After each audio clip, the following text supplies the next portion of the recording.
This is ChestertonRadio.com. Broadcasting Company presents the fourth performance of its great play series for 1941-42, Nikolai Gogol's The Inspector General, translated by John Anderson and adapted for radio by Neil Hopkins.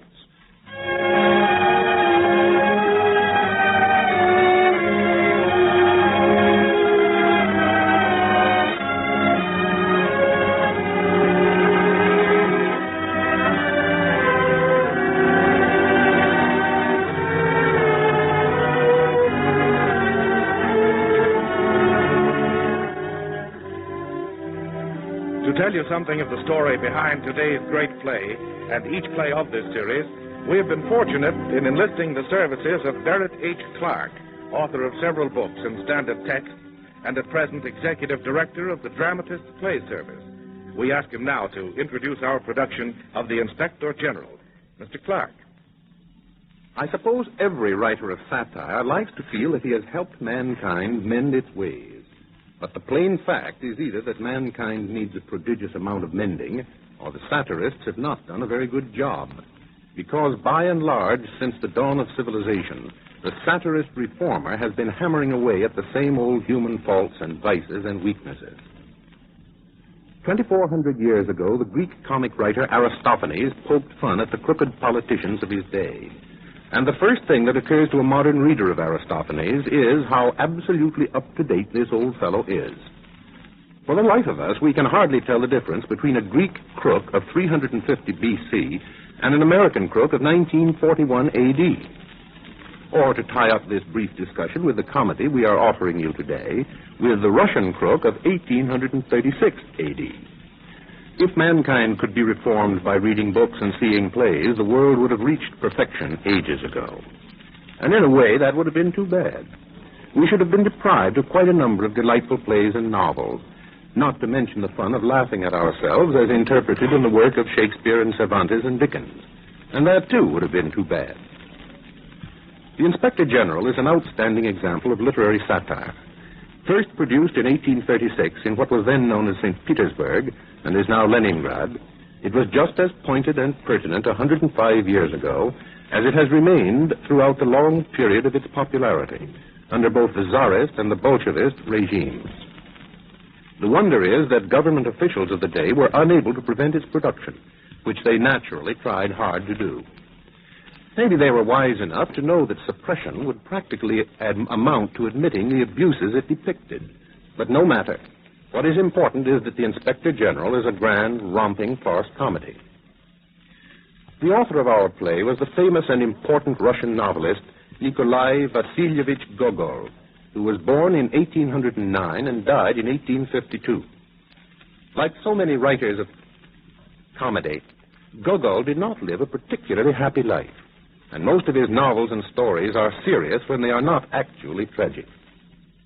He himself tells us that it was his aim in writing The Inspector General to drag into the light all that was bad in Russia. Rather a large order, that. I wonder whether he was disappointed when, on its production, it met with popular success. For a sober moralist to wake up the morning after the opening of such a play and find that people considered it a comedy success may have been just a bit discouraging. I don't know whether Gogol's masterpiece ever succeeded in routing out a single crooked politician or turning one receiver of stolen goods into an upright citizen. But I do know that it has for over a century done something that I am inclined to think far more important. It provoked wholesome laughter.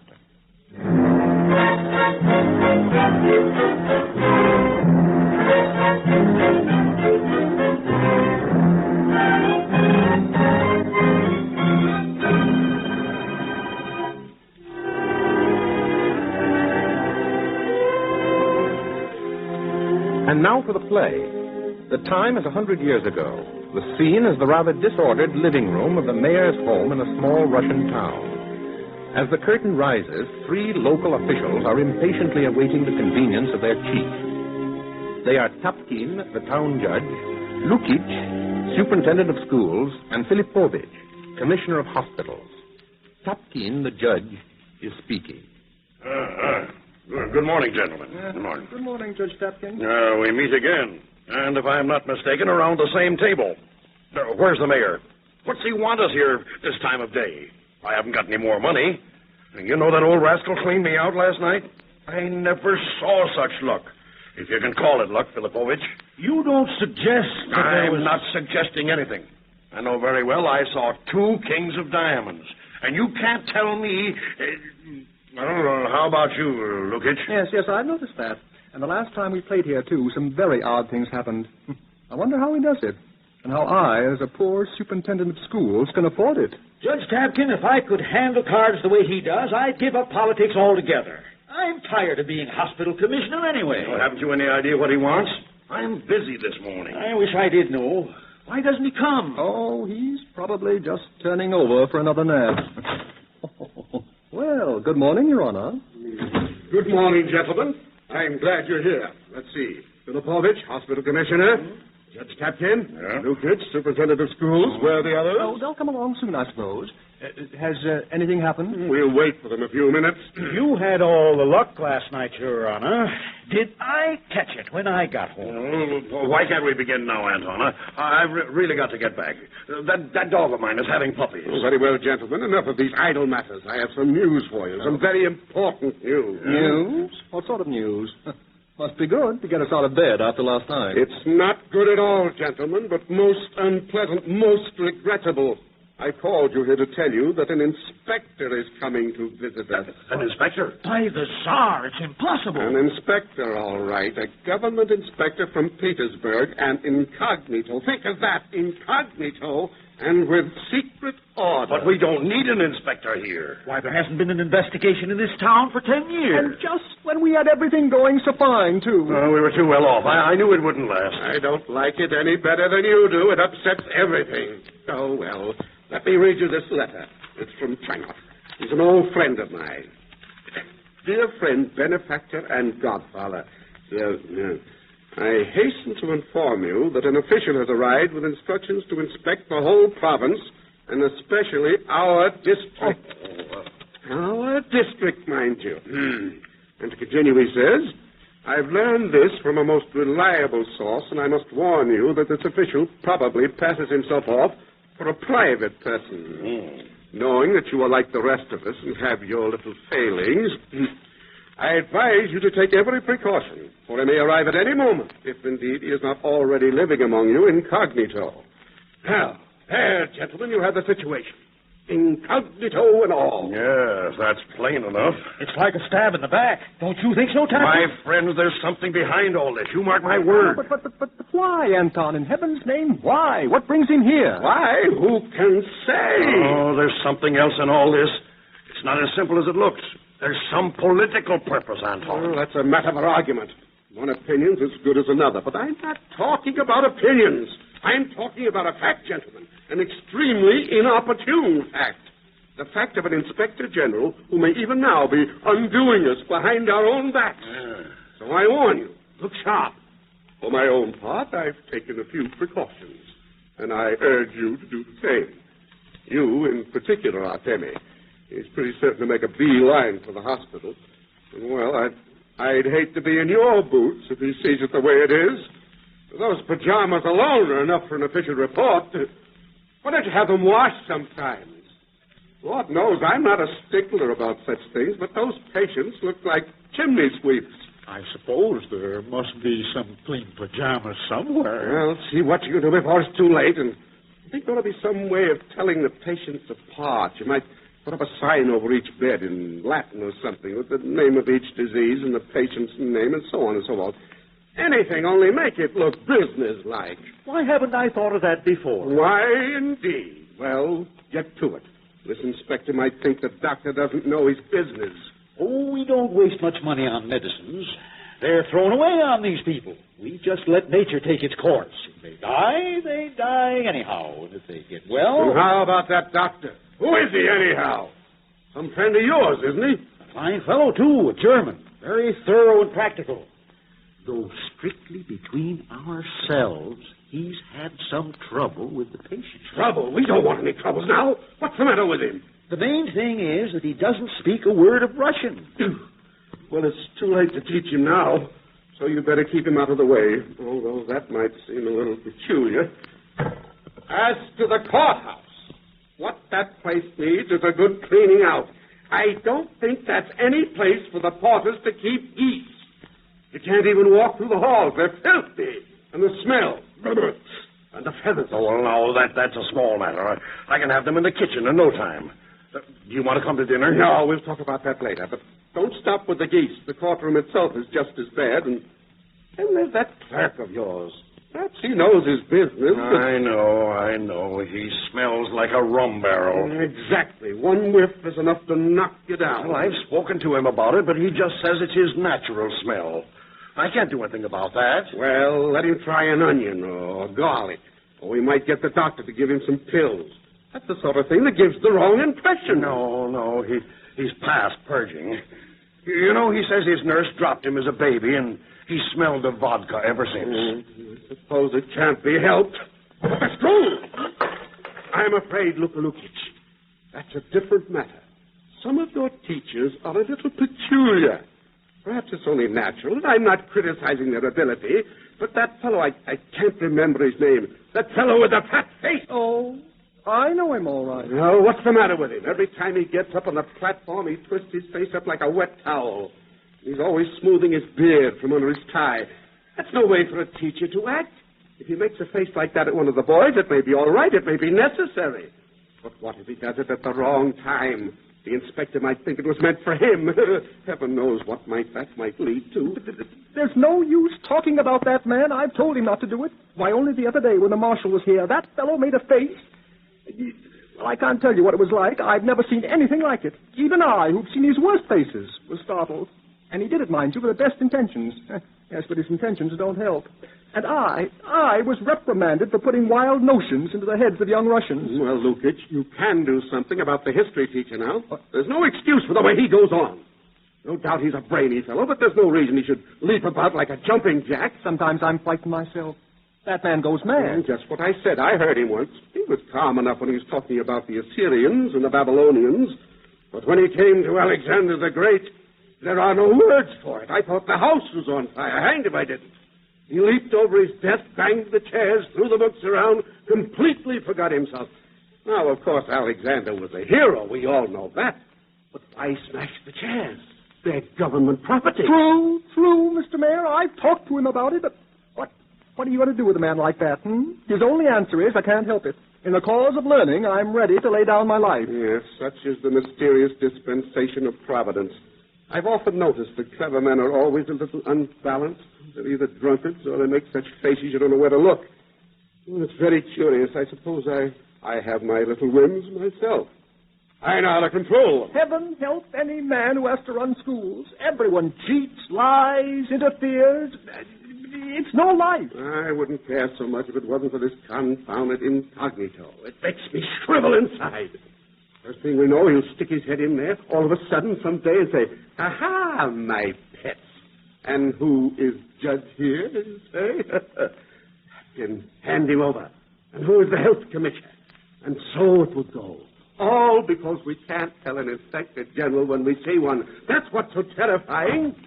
Am I too late, Your Honor? You know, after that little game last night, what is all this about an official? The postman. That's why we're here, Lord help us. Haven't you heard? Right. Stupidity just ran into the post office, and he told me. It's incredible. What a blow. Well, what do you make of it, Postmaster Shchepkin? Well, it's perfectly obvious, Mr. Mayor.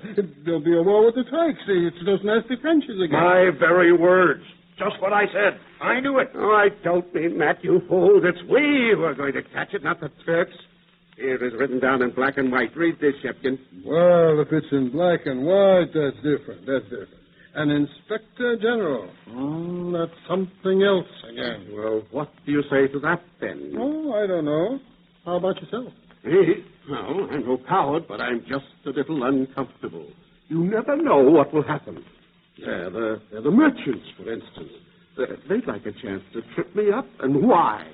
Shall we guess? Because they say I'm a bloodsucker. So heaven is my witness. If I've taken something here and there, there's been no malice about it. I haven't done it for spite. But a fact like that is nothing against their lies. Naturally. Do you suppose there's been some secret report against me already? Listen, Shchepkin, you can help us out of this. You see all the mail that goes through the post office, don't you? Oh, sometimes when I feel like it. Well, now, couldn't you, just for our common benefit, open every letter? Please, my dear sir. I mean, just open them slightly and see who's telling tales. And if there's nothing in them, you can seal them up again or deliver them open. It doesn't matter. I know. I've been doing it for years. And not from precaution, just out of curiosity. I like to know what's going on within the world. There are some amazing things, too, and also well described. It's a treat to read it. Well, you haven't read anything about an official from Petersburg, have you? No Petersburg official. But plenty about those in Saratov and Kostroma. Those letters. Only the other day, for instance, I read one which a lieutenant wrote to a friend describing a ball he was to in the most intimate terms. Yes. Really delicious. I lead a most heavenly life, he wrote. Lots of young ladies, music, dancing, and so forth. Would you like to read it? No, not now. This isn't the time for such things, but just keep one eye on the letters, will you? Leave it to me. Holy saints, I can't get that confounded incognito out of my head. Sitting and waiting and shaking inside, all because we never know when that door will fly open and in will walk. Who's that? The most amazing thing has happened. Dobchinsky, what is it? Oh, I never saw anything like it in my life.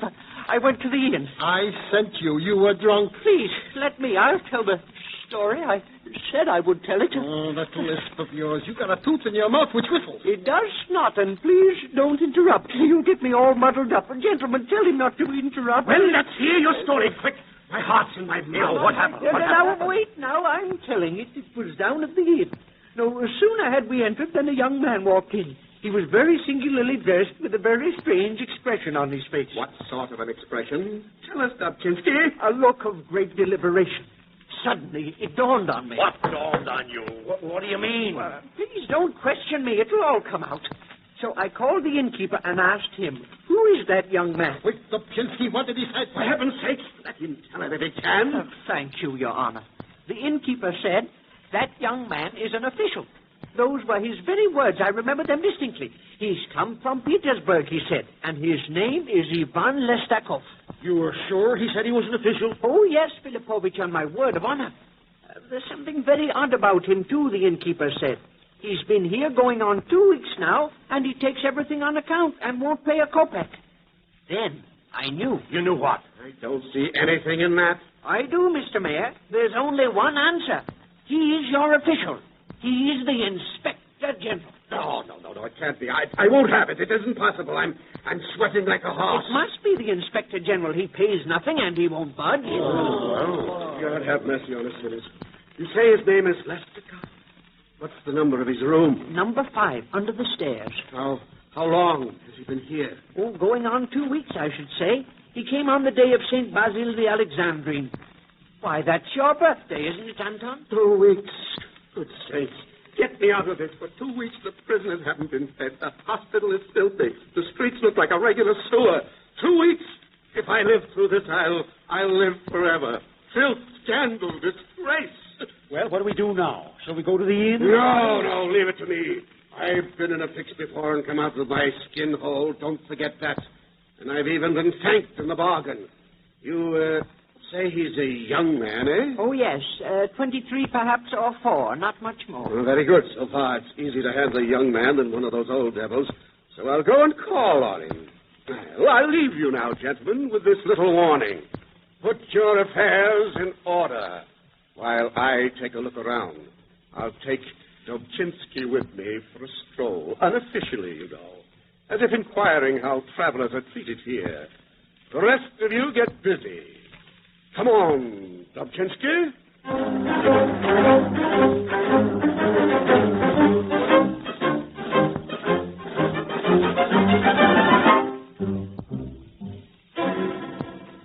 The more or less innocent object of all this excitement naturally would turn out to be a handsome young man, wouldn't he?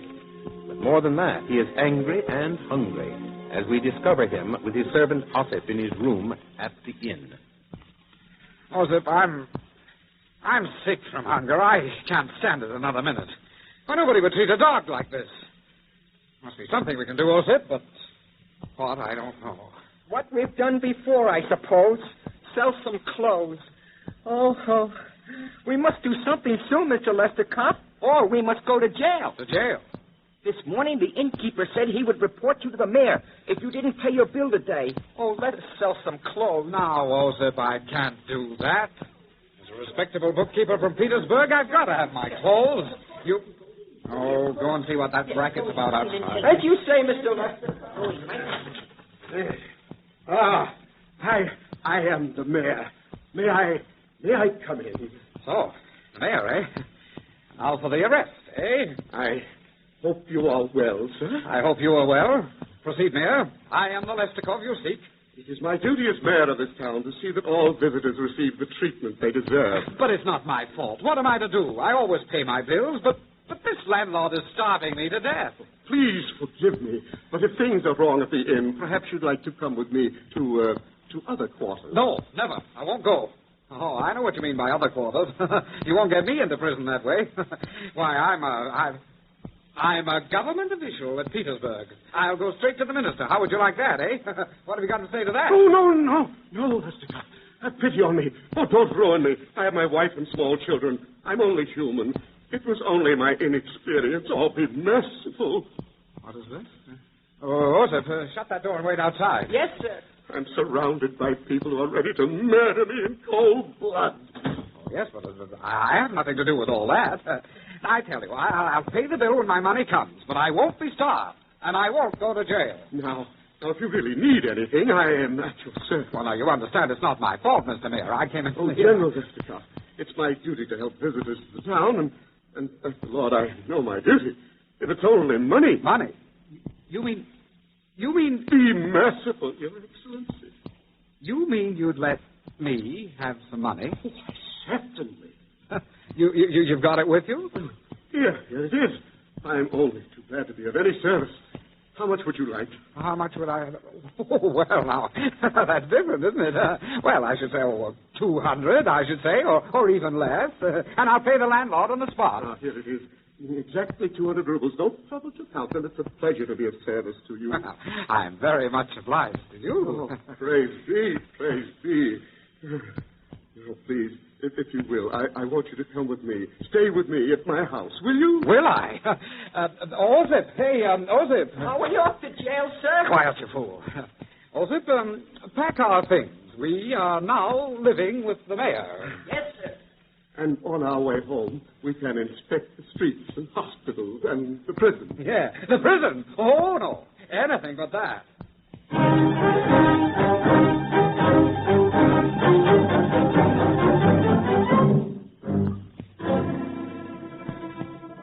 Hours go happily by before the curtain rises again on a Khlestakov who is slightly the worse for wine. He is being ushered into the living room of the mayor's house by the town officials, headed by none other than his honor in person. Walk right in, Mr. General Khlestakov, sir. This is your house now. I'm humbly grateful for the honor you give me. Oh, thank you very much, Mr. Mayor. You're most obliging. I like your eagerness to show people about your town. Delightful place. Excellent institution. In other towns, I venture to say, the officials think more of their own interests. But here it may truly be said, public service is our only thought. True, Judge Shchepkin, very true. I've often thought that myself. Yeah, well, the lunch was very good, but perhaps I overate. Do you have a lunch like that every day? It was prepared especially for our illustrious guest. Let us sit down, gentlemen. I like to eat. I always say there's nothing like good food, good wine, good company. Let me see now. Where was it we had lunch? Oh, at your hospital, wasn't it, Commissioner Filipovich? Quite so, Excellency. My hospital. I trust it met with your approval. I should call it delightful. I remember there were beds standing all around, but I didn't see many patients. Oh, yes, we have patients, all right. About 10 at the present. 10 at the very most. The others all recovered. A well-managed hospital isn't always cluttered up with patients, you know. We make short work of them here. We're so well organized. Really? Why, they hardly come in one door before they're out the other. It's not so much a matter of medicine as of honesty and order. I know it's incredible.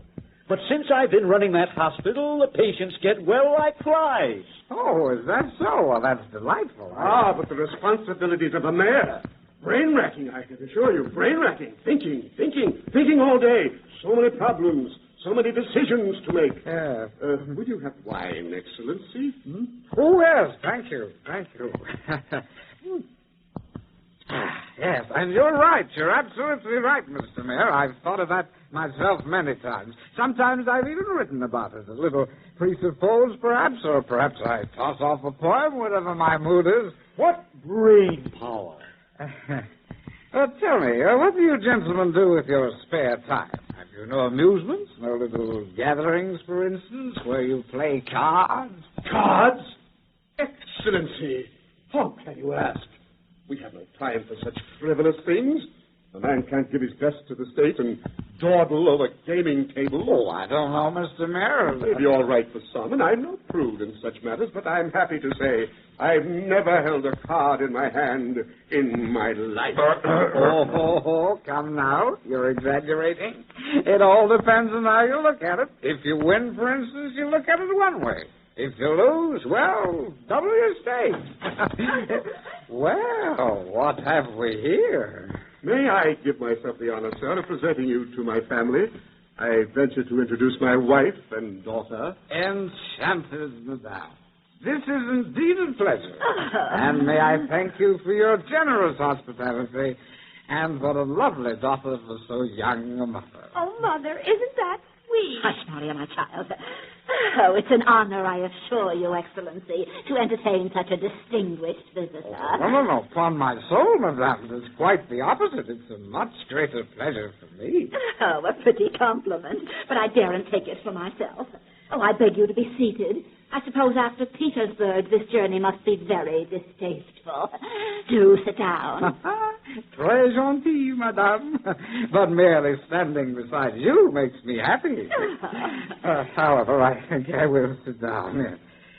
Well, I must admit that traveling is extremely distasteful to me after being used to living, comprenez-vous, in the great world, the world of glitter and fashion. After all, you know, dirty and stupid people, bad food, ma foi, quelle différence, n'est-ce pas? That's French, you know, the language of diplomacy. Yes. Oh, oui. No smart talk, no beautiful women, except sometimes. And that makes up for everything. Enchanté, madame. Vous êtes ravissante. Fancy that. It must be so unpleasant. At this moment, with my head on the shoulder of my host's wife, I find it very pleasant indeed. Très charmant. Oh, monsieur. Oh, but not so pleasant as the capital, I'm sure. For after all, this is only the country. Don't you think so? Vraiment. But the country is not to be despised. It, too, has its hillsides and its brooks. There is nothing like nature, I say. Oh, of course it isn't Petersburg. Ah, Petersburg. That's the life. C'est la vie. C'est la vie. Oh, oui. Perhaps you think I'm only a bookkeeper. Mon Dieu, what a joke. The head of the section is a friend of mine. He speaks to me intimately. But why are you standing, gentlemen? Please sit down. We know our rank, and you are now standing. Therefore, we can stand. Not at all, I assure you. It's a great pleasure. Please don't trouble yourself on our account, Your Excellency. Oh, come. I won't hear of it. Rank or no rank, sit down. Ceremonies are distasteful to me. I'm a plain man. I do my utmost to pass unnoticed. But would you believe it? It's almost impossible. Just fancy. It must be quite upsetting. Well, of course, there are compensations. One may go anywhere, of course, and meet all the interesting people. For instance, I know all the beautiful actresses, all delightful ladies. You see, I've written some things for the stage, a few little trifles. I believe I'll have a little more wine. I've always wanted to meet a writer. Do you have things in the magazine? Oh, I send them off to the magazine sometimes. anything I happen to dash up. It's rather amusing, you know, to dabble in belles lettres. I'm so prolific, I can't recall the names of most of my things. Norma, Robert Le Diable, the Marriage of Figaro, well, that's just a few. You probably know Baron Brombius, the Moscow Telegraph, the Frigate Hope. Oh, surely you do. Everybody does. Why, yes, of course. Now I remember. Huh? Well, I wrote them all. Ah, perfectly thrilling. So you are Brombius. Then I suppose Yuri Miloslavsky is your work, too. Oh, yes, that's one of my things. But, Mama, it says on the book it was written by Mr. Zagoskin. Don't you remember? Maria. Hush, my child, don't argue. Haven't you any manners? But Maria's right, Madame. She's absolutely right, and very clever of us, too. Huh? That is by Zagoskin. And I certainly wouldn't take credit for another man's work. But there happens to be another Yuri Miloslavsky, and that one's mine. Yeah. A little more wine, if I may. Well, I'm sure it was yours that I read. Oh, it was beautifully written. You're too generous, Madame. Such praise means everything when you give your life to literature. Now, you take my house, for instance. It's probably the finest house in Petersburg. Anyone on the street could point it out to you. And I give balls, too. Oh, I can fancy what that must be like if you're the host. Such taste, such magnificence. Oh, that's no word for it. No expense spared. Everything must be just so. That's fine. Oh, we. Now, gentlemen, this wine is quite good. You must join me. No? Very well. Yes, now, where was I? Oh, yes, it takes a man to handle that Petersburg crowd, and I know how. Oh, here. Got to be very careful how you accept anything, even the honor. Not so long ago, I was offered an important job close to the Tsar. Very well, gentlemen, I said accept the post. So be it, I said. Only with me, gentlemen, it's a very different matter. You'd better look out. You know what I am. You mind your P's and Q's, or... Well, that's all I said. And as a matter of fact, when I walked through those offices, you would have thought there was an earthquake. That's the way I do things. They get out of my way like jackrabbits. I struck terror into the very Privy Council itself. I'm like that. No half measures. Don't mind anyone to tell them, oh, high or low, rich or poor. Why, I'm in and out of the palace every day. Tomorrow, you may have heard, they're going to make me a field marshal. Field marshal. Sire, you almost fell. What's all that? What's he saying? I can't make anything out of it. It's all nonsense. What's the mayor talking about? Your Excellency, would you graciously do us the honor of lying down? Here is your room, all ready. Lie down? Nonsense. Why should I lie down? Huh? Oh, well, as you please. I don't mind lying down. Osip, come here, you scamp. Best body servant a man ever had. Osip is the best body servant. Did you call me Mr. Oh, there you are. Ladies and gentlemen, I bow low to your...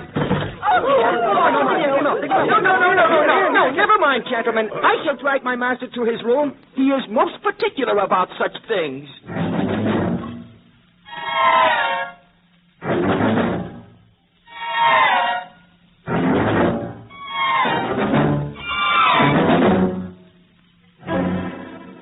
It is the morning of the following day. The scene is once again the living room of the mayor's house. As we shall see, it is already business as usual with Khlestakov. The worried town officials are waiting their turns for an audience with him. Filipovich, the hospital commissioner, is just emerging from Khlestakov's room. Thank you, Your Excellency, thank you. Not at all. Your turn, Judge Tapkin. Oh, Lord. In here, please. I am Tapkin, Your Excellency. Judge. Oh, good heavens, it's like a court-martial. I'm trembling all over. I'm a complete wreck. Tell us all about it, Filipovich. What happened to you in there? Let me get my breath. Come on, Mr. Hospital Commissioner. You're safe now. Lord knows we may all go to jail for it. He took the money all right, didn't he? How much did you give him? 300 rubles, Lukich. And you were superintendent of schools. Never mind, Lukich. What did he do when you gave him the money? Khlestakov, I mean. Yes, that's what I want to know. How'd you give it to him? Well, he didn't exactly do anything. But I tell you, I thought somebody had nailed my shoes to the floor. I couldn't move. The man's a terror. The judge must be on the griddle, all right. I wonder if the inspector found out about those dogs in the courtroom. That would make a lovely stink. We can only trust in God, Postmaster Shchepkin. I'm not sure he really suspects anything, but you can't tell about those fellows. I won't sleep for a week. I don't think I can do it. No, I can't do it. It makes me tremble just to be in the same room with a man one grade above my rank. With this fellow, Oh, no, I'll never do it. I don't care what happens. Well, doing it isn't so bad, Lukic. That's easy enough, but suppose he's just giving us the rope to hang ourselves. What do you think, Shchepkin? I don't think about it. That's the only thing. Just don't think about it. Look, how did you give it to him anyway? You never told us, Filipovich. Well, Postmaster Shchepkin, the money was in my hand, like this. And he looked at me in a funny sort of way, and I felt as if I were carrying a hot coal till the money was on fire or something, and anyway, I just dropped it, and he picked it up. For the life of me, I couldn't think of anything to say. So he said, perhaps I would lend it to him. Was that all there was to it? As school superintendent, I have a right to know, you know. Good Lord, Lukic, wasn't that enough? I think the judge is coming out. Oh, thank heavens I'm not in the service. My nerves wouldn't stand it. Oh, this Inspector General will probably turn the whole town upside down. Khlestakov? Well, I don't see how he can after he takes our money. Yes, after all, a bargain is a bargain. Thank you, Your Excellency. Thank you. Holy Father, save us. What happened, Captain? What did he do? Stretch me on the rack. Break me on the wheel. Anything but that. It's a regular inquisition. The man must be a fiend. What are we going to do, Judge Hopkins? The first thing to do is to get right out of here. Why? Aren't the rest of us going to see him? Is he really going to turn the town upside down? Do you suppose we didn't give him enough? Oh, no. No, it isn't that. It isn't that at all. I don't know what he's going to do, but he's getting dressed and having a glass of tea. I'll bet he's got a head this morning the size of the Kremlin. Well, are we to come back? No, he says for the rest of you to wait in the other room. He's coming in here. Did you ever see such a man, Filipovich? I'm a wreck. But thank goodness it's over for me. We don't have to wait, do we? No. He's got our money. I think we can go. Don't leave us like this. We may need help. I'm beyond help, I tell you. I'm going to teach that German doctor of mine to medicate a Russian. Come along, Judge. We'll see you to the door. I guess we're in for it. All right. Look in. And how about me? Even as a simple landlord, I can see trouble. Do you know, Osip, I think these poor fools are taking me for an Inspector General. Pretty good, eh? Fancy that. Oh, what a head. I wonder what the devil they gave me to drink yesterday. Osip, what's become of those old buzzards? They're banging their heads together out in the hall. Oh, they seem to be having fits all right. Oh, there's something wrong with all this. I thought I'd die laughing at that last old scarecrow. Your Excellency. Here we are. Oh, come in. May I really come in? I have the honor to introduce myself. Shchepkin, postmaster, at your service. Come in by all means. Glad to see you. Do sit down. Oh, yes, I remember. We had lunch together yesterday, didn't we? Yes, an excellent lunch, quite delicious. Oh, but that wine. Ooh, that reminds me. Weren't you a little shorter yesterday than you are today, Postmaster Shchepkin? Possibly. I suppose one never knows. I'm glad you liked the lunch. It was a great honor. I never spare myself in doing my duty. I wish I could say as much for the others. If I didn't have the best interest of the state at heart, I would never mention it. Well, stop on my account. You can say anything you like. Oh, thank you, Your Excellency. Thank you. I'm as loyal as any man. But after all, there are loyalties and loyalties. A man sometimes must decide between friends and duty. But I put my duty first, come what may. Now, the health commissioner is a delightful fellow. He's even a sort of a relation of mine. But, Your Excellency, that hospital, did you ever see such a place? Yes, I remember there was an awful smell. What was it, the patient? Oh, no, Your Excellency. And those are not patients. They're relatives of his lying in bed and living off the government. Relatives? You mean they're not sick? Not yet, Your Excellency. Well, that's very strange. I can't see any sense lying in bed if you're not sick. And I suppose tastes are different. And the judge, too. You know him. That's Tepkin. He just left. You would never think to look at him that man does nothing, and sometimes even worse than nothing. You don't say so. That's only a sample of what goes on in this town. Top to bottom, school superintendent, police chiefs, everybody. Would you like me to make a note of these things, a sort of unofficial report? Yes, that's a good idea. I like something amusing to read when I'm bored. What's your name, may I ask? I have the worst memory for names, but I never forget a face. Shchepkin, postmaster. That doesn't matter. I hope I've been of some service to you, and I'll not venture to trouble you with my presence. Well, come in again sometime. All this is very interesting. I like that sort of thing. So, thank you. Oh, one moment. I'd almost forgotten. Would you do me a favor? You know, a queer thing happened to me on the way here. I was completely cleaned out. Very embarrassing, just when I wanted to show my hospitality. I wonder if you could let me have 400 rubles. Delighted. Anything. Glad to be of service. Is 400 enough?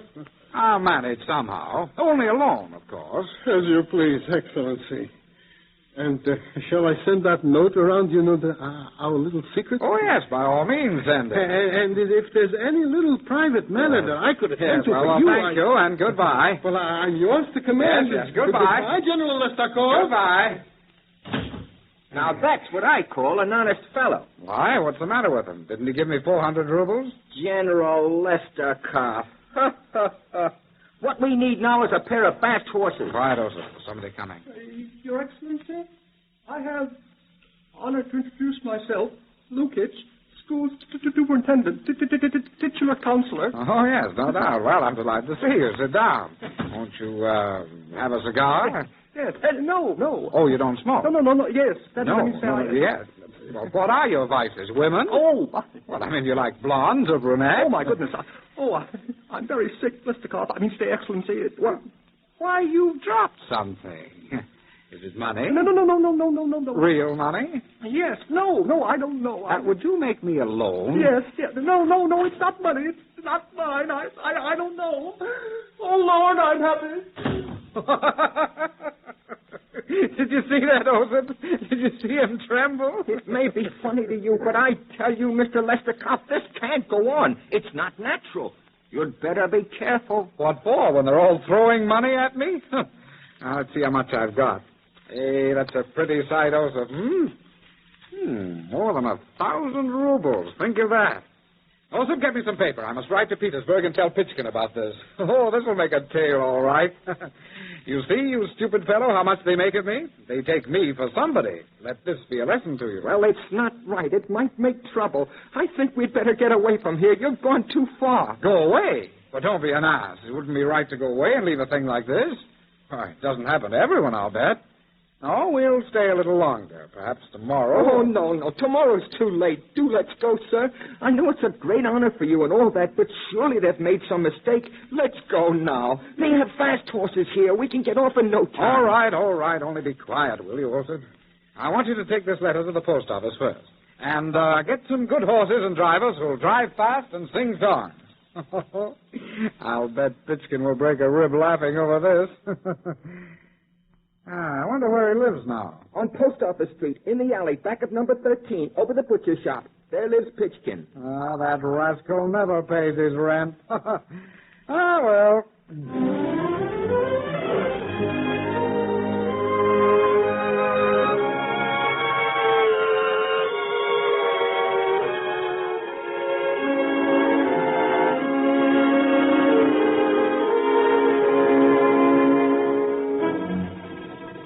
And then, a little while later, the scene still being the living room of the mayor's house. Oh, sir, you mustn't. Oh, really, you mustn't. I shouldn't let you. Dear heart, my darling Anna, you must believe in me. Oh, it sounds just like your novels and plays. Oh, but I thought you loved my daughter, Maria. No, Anna. She is only a candle flame beside the sun, that's all. It's you I love. My life hangs in the balance. Give me life, not death. With heart aglow, I ask you, nay, I beg, madame, this little hand. See, I'm on my knees before you. Oh, really, you ruin your clothes. Oh, what can I say? What should I say? You know I am married. Oh, then you'll divorce, of course. Let us flee away to some happy dale beside a running brook. And then... Oh, well, I never. What a surprise. Mama, how could you? What is it? What is it, Maria? What a flutter-brain dashing about the house like a scalded cat. What's so surprising, anyway? With all the manners I've taught you act like a child of 3. Anyone would think you weren't out of the cradle yet. Come here to me, my Maria. But really, Mama, Papa told me to come in, and I didn't know. Really, I didn't, Mama. Well, why don't you use your head? You're just a flippity gibbet. Madame, do not oppose our happiness, but give a mother's blessing to our constant love. What? Oh. Oh, I see. So that it is her, is it? But of course. Oh, Mama, isn't it wonderful? Well, there now, you silly girl. You see what little scatterbrain you are?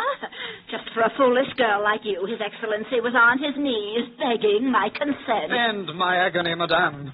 Tell me, is it to be life or death? Oh, Mama, I'm sorry. I thought that...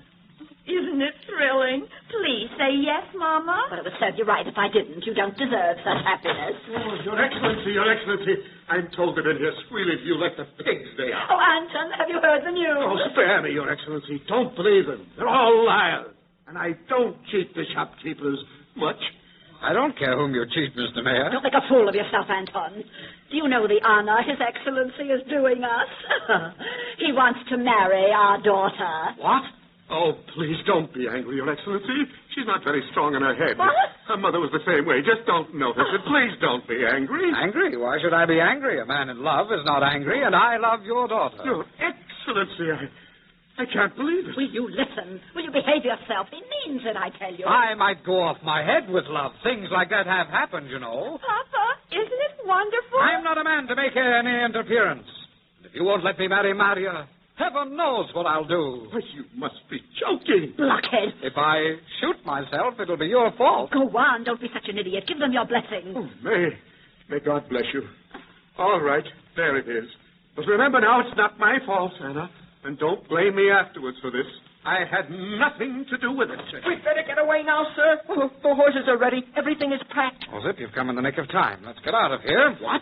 Is Your Excellency going so soon? Why, in a manner of speaking, there was some hint about a wedding, wasn't there? Or am I mistaken? Oh, yes, certainly. But I must go away for a day or so just to see my uncle. He's a very rich man, but it won't take long. I'll be back tomorrow. Farewell, my love. Farewell. No, there are no words for my feelings. Farewell. Farewell. Goodbye, Anton. Goodbye. Thanks for everything. Goodbye, madame. Goodbye. Farewell, my darling. Farewell. Farewell, angel of my heart. Farewell. Look for us tomorrow or the day after. Goodbye. Goodbye. Goodbye.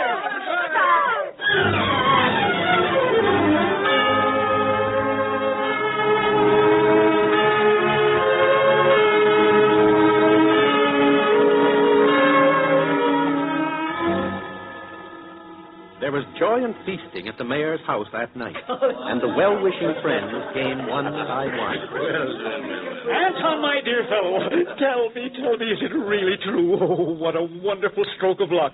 Anna, my darling, how perfectly thrilling. Oh, thank you. Good wishes to you all from your two friends, the hospital commissioner. Amazing all this, isn't it, Filipovich?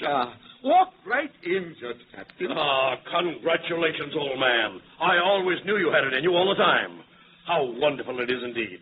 May God give you a long life and prosperity, grandchildren and great-grandchildren. Yes, Judge, our little girl is going to be a great lady. I always knew it. What a sweet child. Well, I suppose you'll be off to Petersburg in no time. Oh, we'll never forget our old friend. But perhaps you'll come to Petersburg to see us sometime. We intend to live in Petersburg now. Here, there's such an air. I must say it's really too rustic. I find it excessively disagreeable. My husband, too, will get a general's rank there. I'm so excited I don't know what to do. Oh, look, here comes Dubshinsky. Oh, be quiet, child, you and your Dubshinsky. Oh, what an event, Anton. What a propitious event.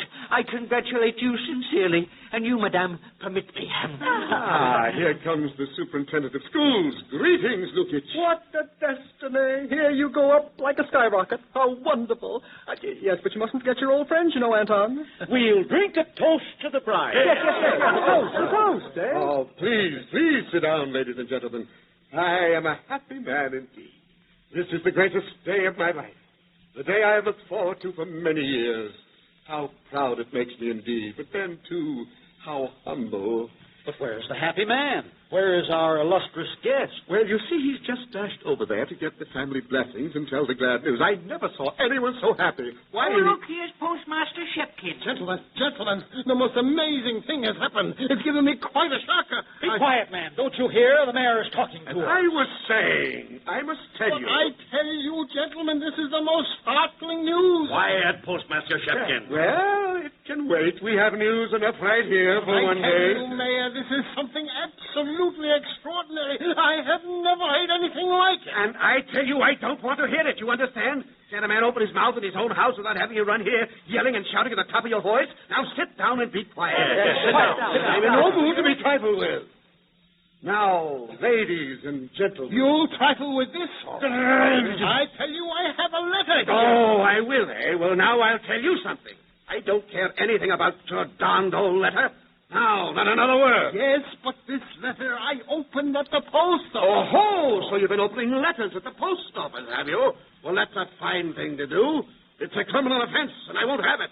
I'll send you to Siberia, that's what I'll do. To Siberia, huh? Well, you just try it. I guess you don't know that my daughter is going to marry the Inspector General. That's what I'm trying to tell you. That's just the point. He isn't the Inspector General. Never was and never will be. What? Not the Inspector General, eh? I only know what he said himself in his letter. How dare you open the mail of a person of his authority? But I tell you, he is not the person of authority. Well, if you know so much, what is he then? A nobody. Just a rascal. I know. He fleeced me out of 300 rubles. One more word out of you, and I'll put you under arrest. Oh, yes? That's more than you can do. I think I'd better read you the letter before you make a complete fool of yourself, unless you've already done so. Shall I read it aloud? If you do, I'll read the blasted letter. Come on. Just listen to this. My dear Pushkin, I have been having quite a time since I saw you last, and the latest adventure will make you die laughing. I can't wait to tell you about it. I was staying at the inn in this town without a penny, and the landlord was about to send me off to prison, the filthy beast. What? I got cleaned out in the card game when the craziest thing happened that I had ever heard of in my life. The whole of this idiotic town seems to take me for the Inspector General. I am now staying at the mayor's house and living in high life, such as it is, in this hall. They gave me a lunch yesterday that knocked me even off my feet, and you know how much I can drink. I have been up to a little flirting with the mayor's wife and daughter. Oh. It's so easy, I don't know where to begin. Everyone hands me as much money as I ask for. You never saw such people. First of all, there is the mayor. I wish you could see him. Just to look at him is enough to throw you into a fit. And he's as stupid as an old gray horse. Shchepkin, that's an insult. You're making it up. I'll hang you for this, you dirty scoundrel. You can't come in here. All right. Read it yourself. An old gray horse. You'll answer for this. You know very well you wrote it. And it's in very bad taste, I can tell you. Why should I write it? I don't care whether you're a horse or not. It's nothing to me. Go ahead. Read it. All right. The mayor, as stupid as an old gray horse. You don't have to go on repeating it, do you? Is there nothing else in the letter? Go ahead. Just an old gray horse. The postmaster, too, is a good fellow. Well, we don't have to go into that. It seems to be entirely irrelevant. Oh, no, you don't now. You go right ahead and read every bit of it. Yes. Come on. Here, give it to me. I'd better read this part. The postmaster seems to be the town gossip. Tells everything he knows and hops about like a flea. He looks like a rascal, and I know he's a drunkard. I guess I wrote that, too, didn't I? The blow stamp. The health commissioner. Yes. Go on. Go ahead. It's hard to read. The writing's not so good here. You'd better let me have a look. No, it's drunkard. The health commissioner rumbles like a barrel full of wind. And he has a very peculiar personal odor. That's not even whiskey. The judge, his idiotic name is Tapkin, seems to be the local heartbreaker, a provincial Don Juan. I protest. This is all irrelevant and immaterial. There's a law in this country against evidence like that. I won't stand for it. Let him confront me in the court of justice if he wants. It isn't legal. Oh, what painful disappointment. Oh, there must be some mistake. Oh, this is my death blow. But he can't get away with this. Bring him back. Bring him back. Horse am I. I'll horse him, the mean little cheat. I who have swindled the whole world and hoodwinked 3 governors to be tripped up by a pie-faced little nincompoop. Oh, it can't be true. He's engaged. Engaged? Holy saints. So you want your daughter to marry that flea-bitten chatterbox. Oh, that's rich, that is, with his high office and his calling on the Tsar. I'd like to break his neck for him, the pop-eyed little brat. Control yourself, husband. Oh, what a thing to happen. I wish I'd never been born. I'm entirely ruined. I'm the one that ought to be ruined. Oh, hush, you little fool. I tell you I'm ruined, and that's the end of it. And he has such a sweet little nose. Well, what good is his nose to you now? Yes, and it's all your fault. You knew a gentleman when you saw one, did you? Rank didn't make any difference to you, did it?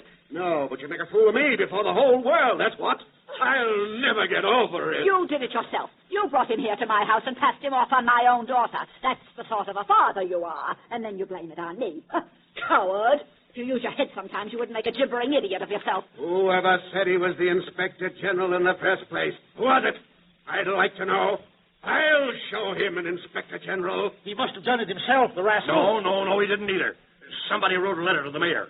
That was it, wasn't it? Don't be a jackass. My friends don't write lies like that. Well, you did get a letter, didn't you? What if I did? I still have it. It said an Inspector General was coming. It didn't say this little scallywag was the Inspector General. That's some of your doings, not mine. Oh, no, it wasn't. I didn't even see him until you brought him to the hospital. I did nothing of the sort. I treated him with the courtesy due an official, no more, no less. He turned out to be a scamp. That's not my fault. I'd do as much for any man. You gave him the town, all right. Yeah, you certainly did. The point is, though, who started it? As mayor of this town, I still have some authority, and I'll find out if I wait till my dying day. What difference does it make anyway? The harm's done. The rascal's gone with all our money. Yes, but somebody did start it. After the mayor got the letter, don't you remember? Yes, that's right. So it was. Let's see. It was that fellow over there, wasn't it? Dobchinsky. Oh. Hey, he saw him at the inn. Hey, come back here, you. So he did. And he came running in to tell us. Oh, no, there must be some mistake. I never really thought of such a thing. Aha! So it was your little prank, eh? No, I didn't do it. I had nothing to do with it. Why, the fellow borrowed 25 rubles from me, every cent I had. You did it. You did it. What's 25 rubles, I'd like to know, and you ruined us all and made us a joke. Why, some idiot will write us up in a sketch for the stage. What did you care? He's here, you said. Yes, and who was it? Fine mess. Poor little fool. Can't you tell an Inspector General when you see one? I didn't do it, I tell you. You did, too. He told me he did. You came running in here and you said, just think, Anna, it was I who discovered him. Oh, what's the matter with you? Haven't you anything better to do? You had to prowl about the town making up stories, you rattle-brained jackass. I ought to put you in jail. You're a menace to the community. You pot-bellied little shrimp. You halfwit. Hide up. Silence! Listen. What is this marching up the hall? A parade? Halt! The Inspector General has arrived from Petersburg with instructions from the government. He is here. The Inspector General?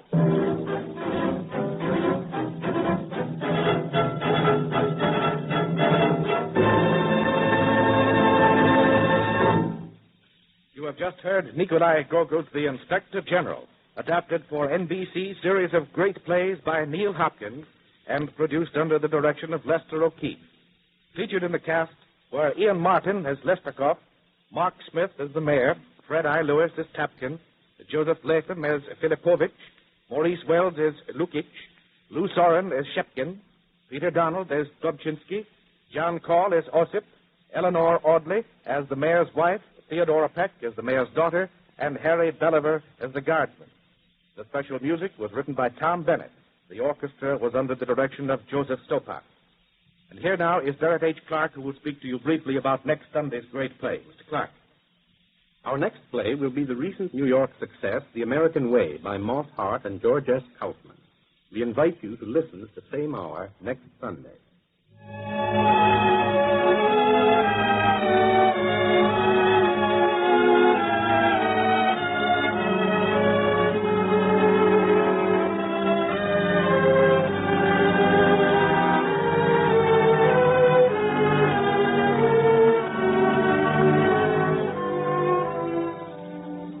plays are presented as a public service for the National Broadcasting Company and the independent radio stations associated with the Blue Network of the National Broadcasting Company.